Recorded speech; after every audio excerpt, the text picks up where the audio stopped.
Hola, soy María José Borsani y para mí es un gusto estar compartiendo con ustedes este espacio eh, generado por la provincia de Tierra del Fuego para pensar propuestas de enseñanza diversificadas que alojen a todos los niños, niñas y adolescentes que llegan a las aulas. Pensar la diversidad, pensar la propuesta de enseñanza diversificada nos lleva realmente a posicionarnos en sostener la accesibilidad y pensar en la accesibilidad como el eje troncal de la educación inclusiva.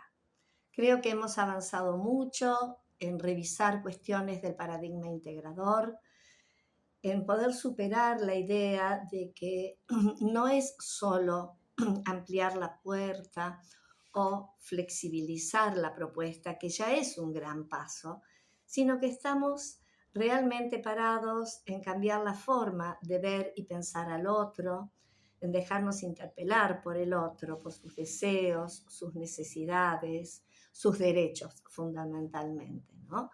Entonces, a partir de esto, pensar un aula donde los estudiantes puedan estar viviendo, conviviendo, socializando, sosteniendo procesos de subjetivación y donde realmente estén aprendiendo juntos independientemente de sus condiciones sociales, culturales, personales. Entonces, la idea de hoy es pararnos y revisar algunas cuestiones a la luz del paradigma inclusivo para devenir escuelas inclusivas.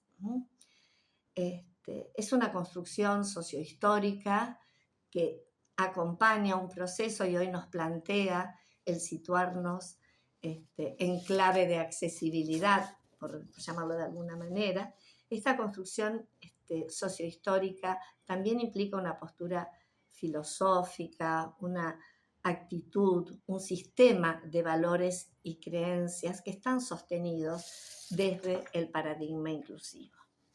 Entonces, en este momento podemos decir que vamos a pararnos en la idea y sostener la idea del derecho a una educación de calidad y ubicarnos los docentes como garantes de ello. El derecho a la equidad de oportunidades, el derecho a una educación sin restricciones de todos los alumnos junto a sus pares. Entonces, esto es realmente una educación de calidad. Procesos articulados, aprendizajes novedosos, que realmente haya una producción de conocimientos en cada uno y en el grupo en general, para que se posibilite el desarrollo de sujeto y esto genera pertenencia social y cultural. Entonces, la idea de una educación inclusiva y de una educación de calidad es una propuesta que en sí misma va a mejorar siempre la calidad educativa en función de que se piensa en lo que cada alumno necesita. ¿Qué es la educación de calidad? Es poder pararnos en lo que necesita cada uno de nuestros estudiantes. Obviamente que acá estamos superando el paradigma de la homogeneidad, el paradigma del academicismo y nos estamos parando en sostener este derecho y esta educación. Un gran cambio que hemos tenido al respecto ha sido la obligatoriedad. Hoy estamos pensando en alumnos que ingresan al sistema, algunos a los 45 días en los maternales y otros en sala de 3, sala de 4, y ahí ya hablamos de un ingreso irrestricto que debe sostenerse hasta culminar la secundaria. Son 14 años de nivel inicial, primario y secundario, de una escuela orientada a todos, niños, niñas, adolescentes, o sea, sosteniendo el principio de universalidad, ¿no es cierto? Obligatoriedad y universalidad. Para poder acompañar estas trayectorias de 14 años, tenemos que, recién yo les decía, superar la idea del grupo homogéneo, pero ir más allá y entender que la diversidad es un valor humano y un valor educativo. Entonces, esto es un cambio de posicionamiento. Un cambio de posicionamiento para poder ubicar la diversidad en las aulas dentro de este paradigma inclusivo. Y cuando hablamos de diversidad, hablamos de múltiples formas de ser y estar. Superamos la pedagogía del déficit porque casualmente la diversidad no es déficit, no implica una relación diferente en relación a la media del curso, no implica una modalidad única, no es tampoco el sometimiento a una única lengua, un único tiempo, un único ritmo que marca el paradigma homogeneizador, sino que casualmente es el poder ser de cada uno, tal como se es, no en relación a otro. Entonces, hablar del aula diversa, de la escuela de la diversidad, nos implica entender la diversidad étnica, lingüística, poblacional, como parte de expresión de este mundo globalizado. La interculturalidad, los movimientos poblacionales, los niños y niñas migrantes, niños, niñas y adolescentes trabajadores. La diversidad lógica de este momento epocal, la diversidad subjetiva, nuevas formas de contactar, nuevas formas de estar, nuevas formas de amar, de aprender, de vincularse, que hoy las encontramos en la escuela y que muchas veces, si la lectura que hacemos es una lectura muy lineal, podemos situarlas dentro de, de una mirada medicalizada, patologizadora, y en realidad tiene más que ver con lo epocal, con lo familiar, con esta nueva definición familiar con la que hoy nos estamos encontrando, ya viene hace mucho tiempo, pero creo que en este avance que vamos haciendo en relación a la diversidad se ha visibilizado más familias ensambladas, monoparentales, matrimonios igualitarios, abuelas a cargo de familias, adolescentes, madres en las aulas. Entonces, evidentemente nosotros estamos ante aulas diversas, que creo que ya tendríamos que dejar de usar la palabra diversidad para entender que así son las aulas, siempre han sido así, pero bueno, la fuerza homogeneizadora ha ido por otro lado y en este momento, y más con la situación coyuntural, sociocultural, política, económica, creo que es evidente que tenemos que abrir nuestra mirada hacia la diversidad. Y en relación a todas estas diversidades que yo mencionaba recién, si hacemos el listado, diversidad étnica, lingüística, poblacional, subjetiva, familiar, religiosa, miren todas las que fuimos nombrando, ¿no? Sociocultural, política. Este discurso se suele quebrar cuando hablamos en relación a estudiantes con discapacidad, porque a todos los vinimos enumerando desde un listado de diversidad y acá, en vez de hablar de diversidad, hablamos de discapacidad. Entonces, acá también nosotros tendríamos que hacer una revisión y pensar desde la perspectiva de los derechos humanos a los alumnos y estudiantes con discapacidad. Pero no desde el eje de la capacidad, sino desde el eje de la dignidad y del derecho. Si nosotros realmente pudiéramos plantarnos en este modelo superador, que es el modelo social de la discapacidad, que sigue usando esta palabra, correríamos la mirada de este alumno, de este estudiante, y la pondríamos a la mirada en el contexto. Con lo cual, más que estar hablando de discapacidad, tendríamos que estar hablando de diversidad funcional. Pero bueno, esto es un aspecto más dentro de todo este listado. Me parecía que valía hacer un mínimo paréntesis como para mencionarlo, ¿verdad? En este sentido, creo que la diversidad en las aulas nos posiciona ante lo que uno hace todos los días, nos posiciona ante la idea de plantear un atravesamiento cultural equitativo para todos los alumnos dentro de las aulas comunes, poder pensar qué es lo que nos conmueve de cada uno de ellos y por sobre todo pensar en relación al derecho de cada uno de los alumnos y a nosotros en esta situación de garante. Les decía recién que para pararnos en el paradigma de la diversidad es necesario superar la ideología homogeneizadora, ¿no? Superar el formato único, superar la idea de anualización, 9 meses calendario, la idea de simultaneidad, todos aprendiendo lo mismo de la misma manera, en los mismos tiempos, con las mismas fotocopias, el mismo cuaderno, la misma evaluación, y superar también la idea de gradualización. La gradualización que en este sentido la podríamos pensar desde las trayectorias educativas con los aportes tan certeros de Flavia Terilli, ¿no? Entonces, como una cuestión básica es revisar la escuela tradicional, revisar también el movimiento de la escuela integradora, que fue un paso superador,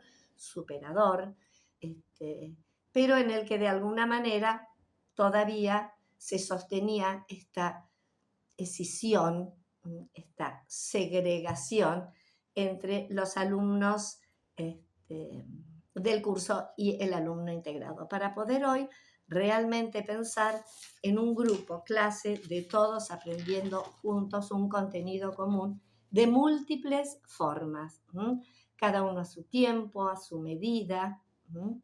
Y en este sentido creo que ya nos vamos posicionando a correr la mirada de la dificultad, esa mirada tan estricta que hemos tenido en el sujeto, en el diagnóstico, para ponerla en el contexto. La escuela inclusiva pone la mirada en las propuestas, en los dispositivos, en las prácticas, en las condiciones, en las oportunidades. Y acá sí viene un nuevo concepto, nos corremos del de necesidades educativas especiales y nos posicionamos en las necesidades educativas de cada quien y cada cual y del grupo en general, porque ponemos la mirada en el contexto, la mirada en la oferta educativa. Entonces acá llegamos a ese concepto que yo les planteaba de pensar en clave de accesibilidad, porque la accesibilidad no es otra cuestión que el grado en que cada uno puede acceder a un objeto, a un bien, a un servicio. En este caso, a un contenido curricular, pero independientemente de lo que acontece en el sujeto, sino que para poder acceder debe haber una propuesta acorde a cada sujeto. Y acá aparece, junto al de accesibilidad, otro concepto muy interesante, que es el concepto de barreras al aprendizaje y a la participación. Las barreras son ese tope, ese límite que surge en la interacción del estudiante y el contexto, en el que el estudiante encuentra una dificultad para acceder, pero la dificultad no es el estudiante, sino lo que le estamos ofreciendo. Las podemos llamar como barreras discapacitantes, barreras en la oferta pedagógica. Entonces, en este sentido es que se posiciona el concepto de diversificación curricular. Si nosotros vamos con una propuesta única, la propuesta única es solo para un grupo. Es para algunos, no es para todos. La propuesta única deja alumnos por fuera. Si nosotros la ampliamos, la diversificamos, si encontramos múltiples formas de acercarnos al alumno, a su modo de aprender, a su forma de entender el contenido, si realmente podemos generar ayudas, estrategias múltiples y diversas, este alumno va a poder aprender. Pero acá fíjense que lo que estoy planteando es no pararnos en el problema de aprendizaje, que podríamos hablar una mañana entera sobre cómo se acuña este problema de aprendizaje en la historia pedagógica, sino que nos vamos a correr de este concepto que deviene de la escuela tradicional y nos vamos a parar en los problemas de enseñanza, que son los problemas que nos atañen a nosotros en tanto docentes, en tanto somos quienes armamos ese diseño para ir al aula y dar la clase. Entonces, a grandes rasgos, ahora lo vamos a profundizar. Pensar en una diversificación curricular y corrernos de la propuesta única. También corrernos de la propuesta única un poco flexibilizada y una propuesta para aquellos alumnos que aprenden diferente a lo que aprende el grupo clase.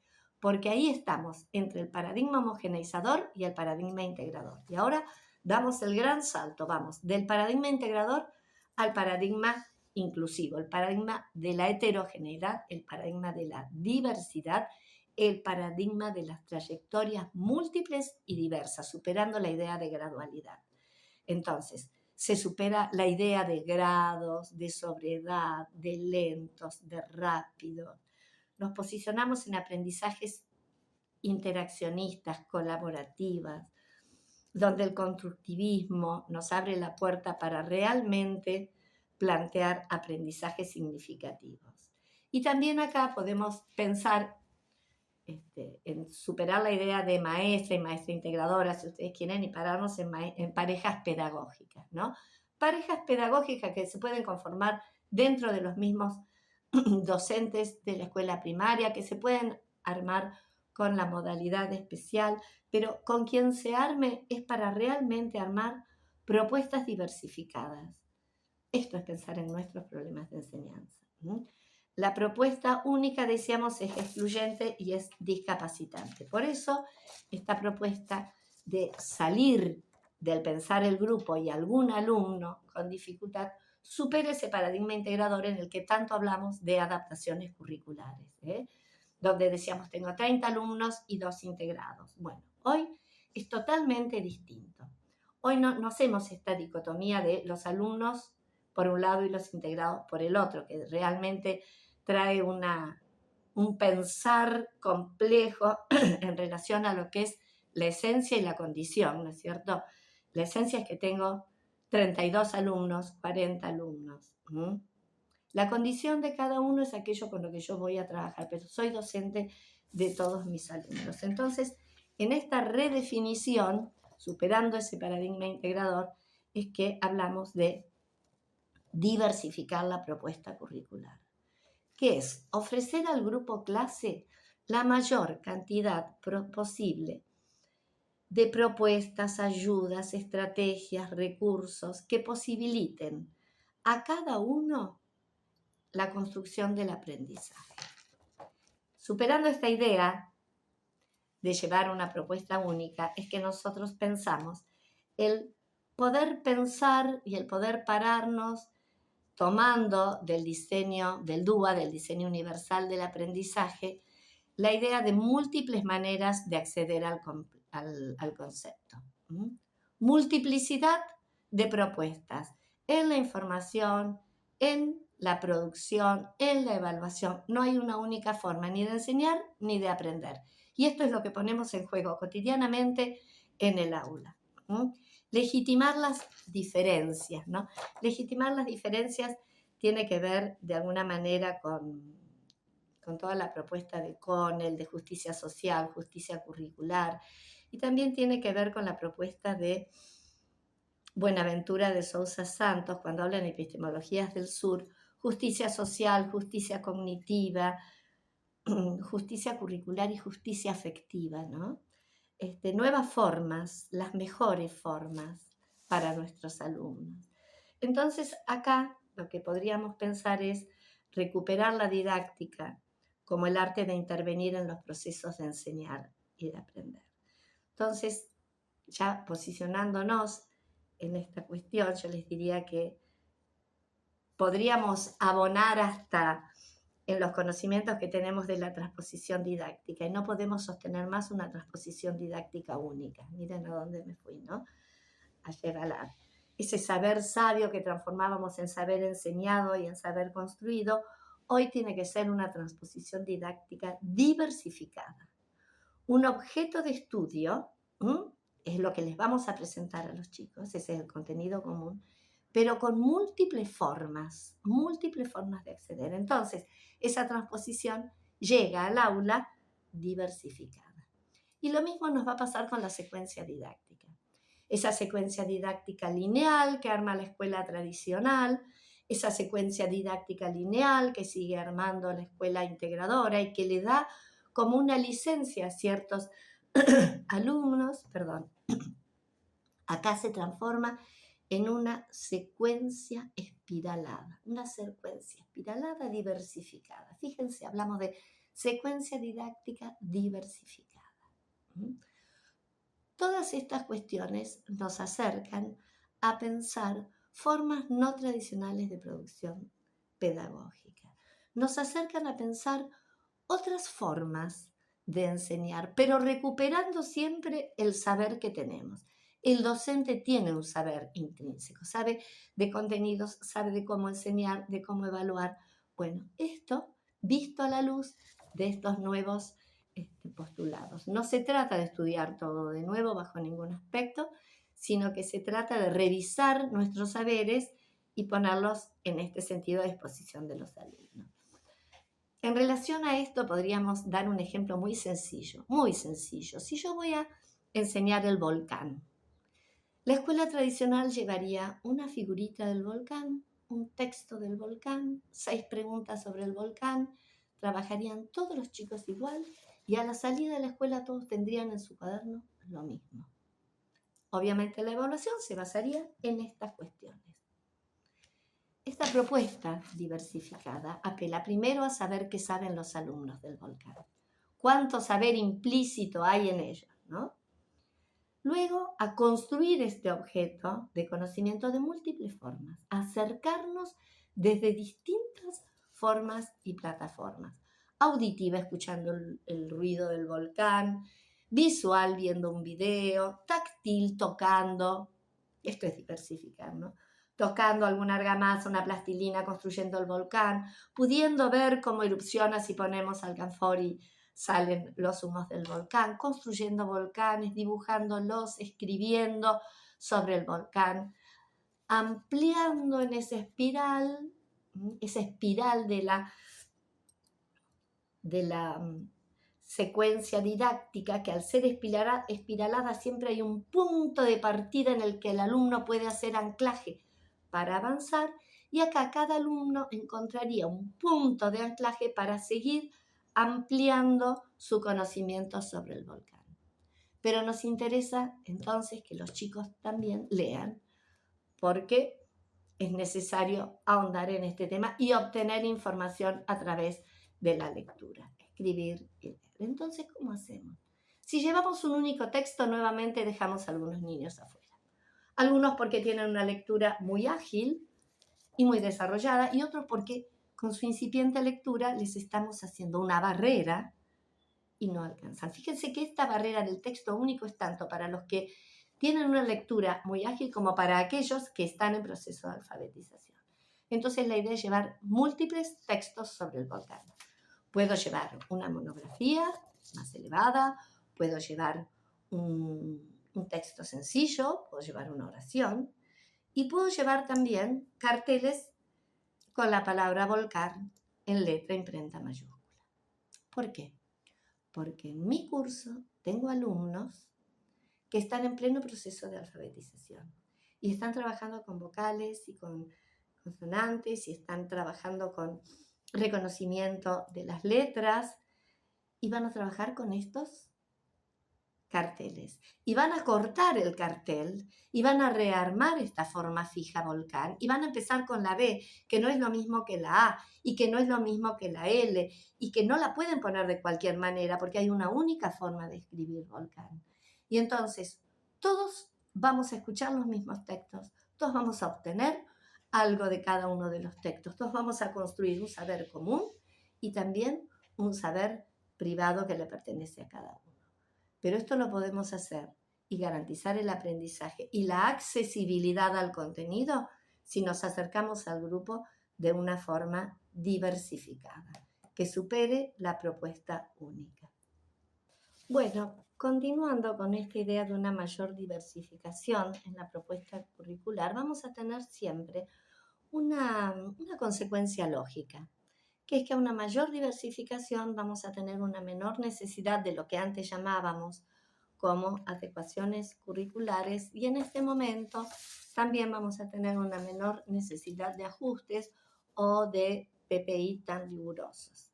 Entonces, en este sentido, lo que tenemos que ir como desarrollando es que en lugar de planificar pensando en un alumno promedio, un alumno que se condice con un perfil más de escuela tradicional, y después realizar algunas acciones individualizadas para dar respuesta a las necesidades de algunos estudiantes o grupos que de alguna manera no han tenido cabida en la propuesta educativa, que obviamente se inscribe en la lógica de la homogeneidad, lo que se propone ahora es planificar desde la mirada y la lógica de la diversidad.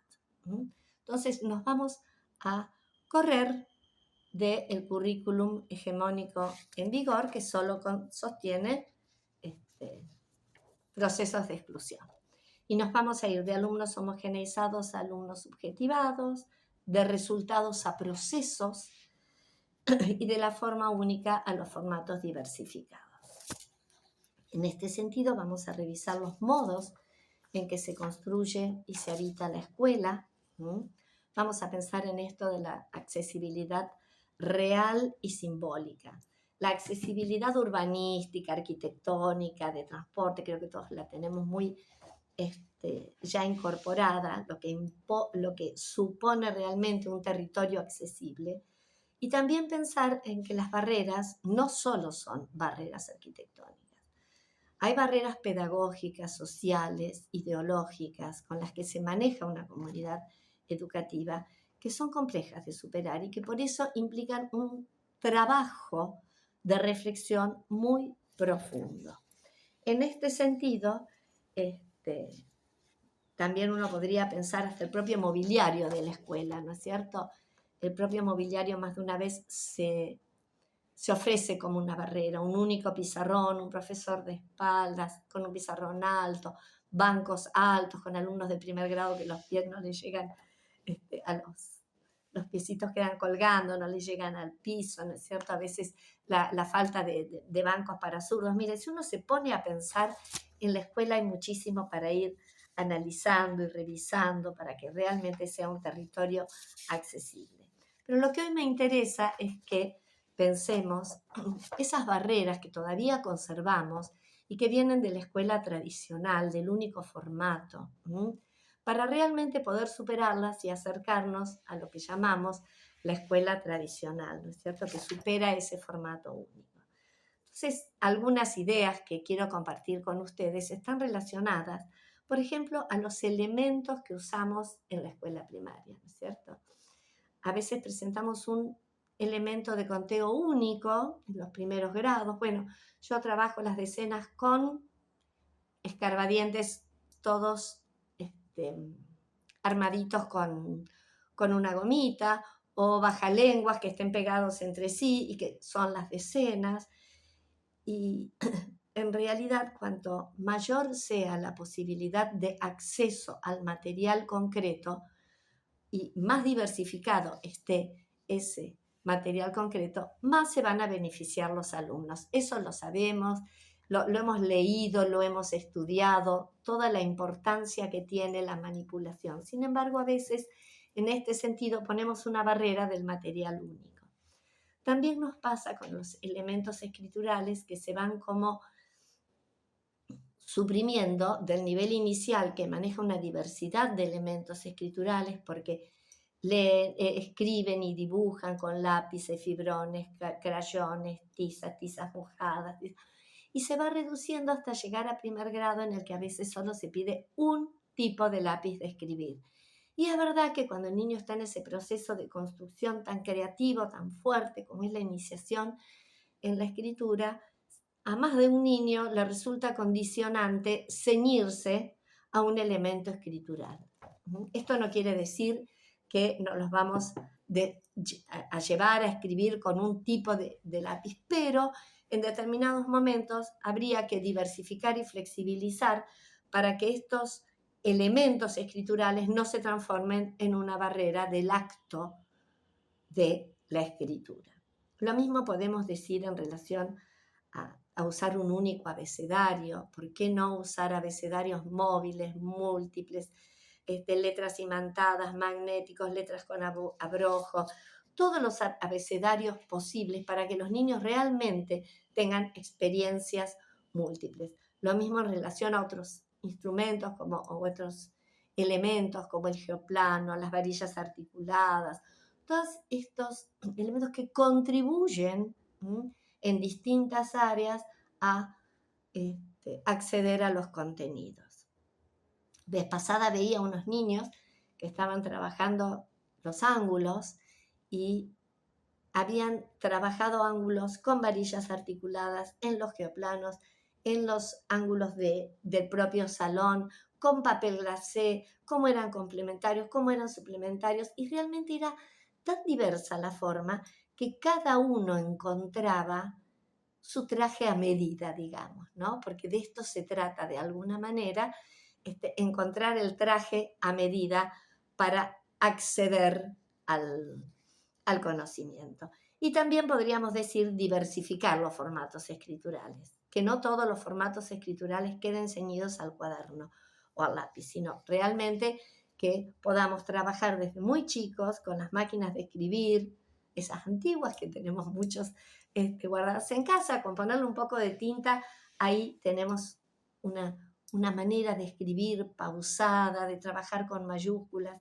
con minúsculas, trabajar con computadora, con el procesador de texto, la tablet, la telefonía celular. Miren cuántas posibilidades tenemos, ¿no? Y cuando hablamos también de diversificar, me interesa dejar en claro que es necesario diversificar el soporte textual. El soporte textual en la escuela tradicional, sobre todo en los primeros años de la primaria, tiene un soporte textual único, que es el cuaderno. Yo a veces digo, porque acá se usa el cuaderno Rivadavia, 50 hojas, tapadura, rojo para matemáticas, azul para lengua. Es como si hubiera una única posibilidad. Y después pasamos a la carpeta con anillos y hojas a cuadritos en matemáticas rayadas en negro. Y en realidad sabemos que a muchos chicos esta cuestión les puede resultar como una barrera, sin que necesariamente sean alumnos con discapacidad o que estén en un proyecto de inclusión, sino que son alumnos que hoy por hoy necesitan trabajar en una hoja doble espacio, o necesitan trabajar en un cuadernillo apaisado, o les es más beneficioso trabajar en hojas A4 rayadas en renglones amplios, o en fotocopias amplificadas. ¿Cuántas veces nos pasa que amplificamos algunas fotocopias para algunos y los otros chicos dicen, ay, a mí también quiero la fotocopia amplificada? Entonces, estar atento a lo que necesita cada uno y poder acompañarlo en esa trayectoria, en ese momento, en ese proceso. Cuando hablamos de portador de texto también, de soporte textual, ampliamos la mirada. Y ahí también incluimos al audiolibro, al podcast, a los tutoriales visuales, auditivos, el WhatsApp. Hay tantas plataformas. Y entonces acá, fíjense que tenemos los aportes de la tecnología. Y vamos a ir más allá también. Podemos grabarnos nosotros, esto mismo en este momento está siendo grabado, grabarle a nuestros alumnos y que se lleven la voz del docente a casa, ¿no? Que la grabación les permita recuperar una explicación, les permita recuperar la voz de ese maestro para lo que sea, para una lectura, para una explicación, para un tutorial, para aquello que sea necesario. Entonces, de alguna manera, lo que nosotros estamos planteando es el derecho a una comunicación y a una accesibilidad mayor. Entonces, favorecer todo tipo de comunicación. Lo que necesita el alumno debe estar disponible. Puede ser señalización gráfica, sonora, miren, escritura en braille, lengua de señas, un tutorial, una grabación, lo que realmente necesite. Diccionarios áulicos, bibliotecas plurilingües, lectura anticipada, no a la simultaneidad en la lectura de un texto. Si leemos una sola vez, o dos, o tres, y en realidad hay niños que quedan por fuera de la lectura, no estamos generando accesibilidad. Hay una barrera que nosotros tenemos que entender que la impone la simultaneidad. Y en relación a la lectura y a la accesibilidad textual, me interesa acá hacer una breve referencia en relación a nuestra escuela argentina que tiene una presencia hegemónica en el aula, el texto escrito. Y el texto muchas veces se erige como barrera. Entonces tenemos otras formas de acercar el texto, el mismo texto, sin que constituya una barrera. Porque lo que tenemos que tener en claro es que la posibilidad de acceder a un texto no siempre depende de la competencia lectora del alumno, sino que más de una vez es el mismo texto el que se erige como barrera, como límite, como tope. Y esto deja al alumno por fuera de la información, de la comprensión y, lo más importante, lo deja por fuera de la participación posterior. Entonces es muy importante encontrar el texto adecuado, el texto apropiado, el texto legible para el alumno, porque nosotros lo que estamos acá potenciando es al alumno como lector. Cuando les daba el ejemplo del volcán, pensaba en el texto tan diversificado que se presentó, y el docente que armó el cartel con la palabra volcán reconoció en ese alumno un lector, lo consideró un posible lector. Entonces, en ese sentido es que vamos a generar accesibilidad textual, para lo cual tenemos que ubicar la barrera. La barrera puede ser el formato, el tamaño de las letras, la disposición espacial, la extensión, el diseño, la organización discursiva, y generar el texto legible para que no quede dentro de la exclusión un alumno. Porque es el alumno que no comprende lo que lee, que no llega a acceder al texto que propusimos por múltiples circunstancias. A veces porque el mismo texto es una barrera. Ese alumno que nos queda por fuera queda con una restricción a tomar la información desde otro, o desde la oralidad del propio docente, o queda sometido a que otro le lea, le explique, le cuente. Y nosotros tenemos que superar esta dependencia a un otro, porque es una dependencia al que tiene el poder de la lectura. Entonces, generar textos legibles para no quedar excluido de un producto cultural que es socialmente muy valorado. En este sentido, cuando hablamos de accesibilidad textual, hablamos de intervenir los textos para que el alumno los pueda leer, los pueda comprender y para que pueda tener autonomía como lector. Una autonomía, y vuelvo a la idea de esa espiral de la transposición didáctica, de la secuencia didáctica, espiralada, esa autonomía de que el alumno pueda encontrar su punto de partida en su recorrido de la alfabetización en la propuesta cotidiana. Entonces, si yo reconozco en cada alumno un lector posible, ese alumno va a poder ir apropiándose del saber que no va a depender del otro, sino que va a ir pudiendo avanzar en su tiempo y en su medida. Por eso les decía la posibilidad de intervenir los textos. Intervenir un texto no es empobrecerlo, ni desprestigiarlo, ni es una dádiva, ni es un regalo, no tiene nada que ver con un gesto benefactor, sino que es una digna propuesta que respeta a un sujeto de aprendizaje, que respeta su derecho y que por sobre todo propone accesibilidad y genera la posibilidad de superar la histórica dependencia y sumisión de aquellos alumnos para los que ha sido una barrera el texto. Me interesa pensar algunas cuestiones en relación a la accesibilidad textual. Les dejo para que ustedes googleen el Tratado de Marrakech, que es un tratado de accesibilidad interesantísimo, pero no voy a desplegarlo en este momento, porque sí creo que es interesante abonar en estas intervenciones que podemos hacer en los textos de estudio, que sean textos de estudio, que sean textos literarios, que sean textos matemáticos, que sean textos periodísticos, cualquiera sea el género, para que el estudiante acceda, si es necesario, nosotros hacemos una intervención textual. Para lo cual es esencial tener idea del área en el que estamos trabajando, manejar el campo conceptual y semántico y articular ese saber específico que tiene el docente con el de los alumnados, ¿no es cierto? ¿Para qué? Para poder generar un discurso accesible a los lectores que van a acercarse a ese material. Ordenarlo de manera que vaya de lo general a lo particular, porque sabemos que esto ordena el pensamiento, que el estilo sea directo, que sea de fácil lectura, que se privilegie la voz activa, que podamos ordenar oraciones breves, que sean sujeto, verbo, objeto, consircunstanciales, que se pueda explicitar lo relevante, que todo lo superfluo en un momento lo evitemos, porque en esta circunstancia valoramos más lo relevante, ¿no?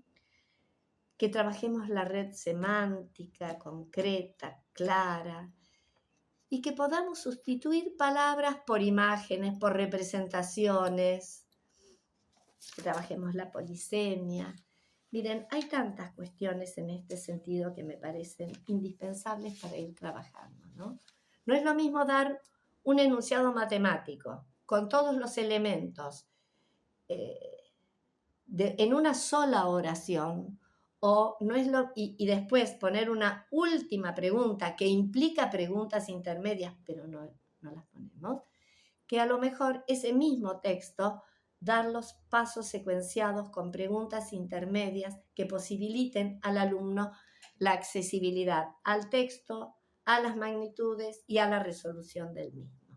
No quiero decir que todos tengan que hacer esto, pero si sabemos que esto es barrera para algunos, nuestro deber es trabajar sobre esa barrera que estamos ofreciendo como propuesta pedagógica. Y esto lo digo sobre los textos de ciencias exactas, duras, de las ciencias sociales, de las ciencias naturales, plantear realmente un texto accesible. Y además de plantear un texto accesible, me parece que podemos recuperar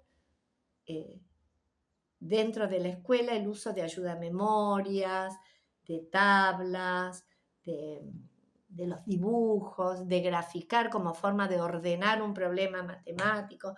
Hay muchísimos recursos que en realidad los vamos dejando por usos y costumbres porque se pasa de un grado al otro.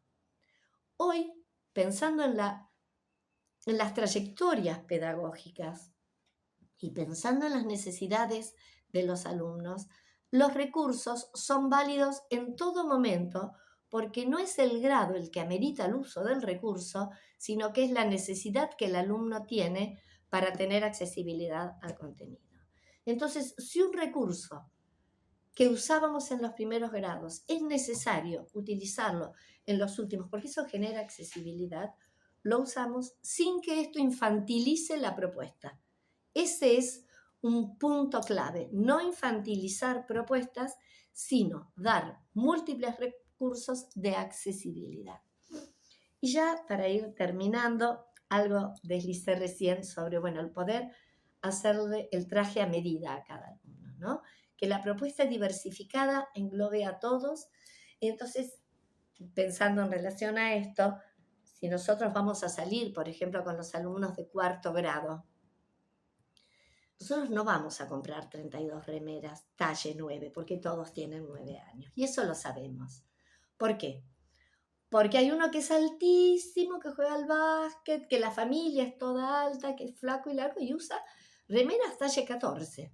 Y hay uno que es todo chiquitito, peticito, que parece un muñequito de torta y que ese pibe está usando una remera talle 5. Y hay uno que es muy musculoso y si le ponemos una talle 9 va a quedar que va a parecer muñeco Michelin. Y hay otro, una nena que también está medio desarrollada y no le podemos poner una remera toda apretada. Y a otro le va a quedar de pupera y a otro le va a quedar de camisón. Entonces, cuando compramos las remeras que van a llevar el logo de la escuela porque vamos a salir a hacer una excursión, compramos remeras que van desde el talle 5 hasta el talle 14. Y quizás la mayoría de las remeras sean talle 9. Pero todos van a tener la remera todos van a salir con el logo de la escuela y todos van a realizar la excursión. Algo así es lo que tenemos que pensar en relación a la pedagogía que estamos generando. Esta propuesta curricular que llevamos al aula, ¿es para todos? ¿Es para este alumno talle 5, para el talle 14? ¿Es para este que tiene una accesibilidad más oral que escritural? ¿Es para este alumno que se acerca desde una estructura de pensamiento concreta? Y para este que tiene una estructura de pensamiento ya de la abstracción, este juego, esta diversidad de propuestas es la que nos tiene que acompañar para realmente poder hacer aulas inclusivas. Y bueno, para cerrar, me parece que nos estamos parando en la idea de una pedagogía humanizante, respetuosa del sujeto que aprende, del sujeto cognitivo, del sujeto sociohistórico, del sujeto social, del sujeto del deseo, ¿no es cierto? Superadora de miradas que suponen andares fallidos de la mirada hegemónica, con esas categorías tan tradicionales de esa pedagogía del déficit, para poder pararnos en la pedagogía del cuidado y la dimensión afectiva. La pedagogía del punto de partida, la pedagogía de las trayectorias, la pedagogía de una educación de calidad, del vínculo, y una pedagogía con una mirada situada y centrada en el sujeto del aprendizaje y en su contexto vital y escolar. Ha sido un gusto compartir con ustedes este espacio. Espero nos volvamos a ver. Muchas gracias por la escucha.